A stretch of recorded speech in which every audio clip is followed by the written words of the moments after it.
Speaker आजाद Kashmir assembly Chaudhary Latif Akbar की article 370 के बारे में भारतीय सुप्रीम कोर्ट ने के फैसले की शदीद मजम्मत। मीडिया से गुफ्तगू करते हुए स्पीकर आजाद कश्मीर असेंबली चौधरी लतीफ अकबर ने कहा कि भारतीय सुप्रीम कोर्ट ने अपनी इंतहा पसंद हुकूमत की इमा पर मुतसबाना फैसला दिया। भारतीय सुप्रीम कोर्ट के फैसले को कश्मीरी यकसर मुस्तरद करते हैं। भारतीय सुप्रीम कोर्ट का फैसला आलमी कानून और सलामती कौंसिल की करारदादों की खिलाफ वर्जी है। मीडिया से गुफ्तगू करते हुए उन्होंने कहा कि निगरान वजीर आजम पाकिस्तान को आजाद जम्मू कश्मीर कानून साज असेंबली के इजलास से खिताब की दावत देता हूँ। हुकूमत पाकिस्तान को UNOIC समेत तमाम फोरम्स पर जाना चाहिए।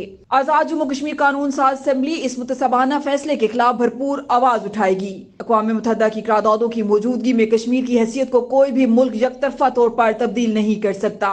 भारतीय अदालत ने मोदी कोर्ट होने का सबूत दिया। सुप्रीम कोर्ट के फैसले के खिलाफ आजाद कश्मीर असेंबली का इजलास बुलाकर करारदाद मंजूर करेंगे।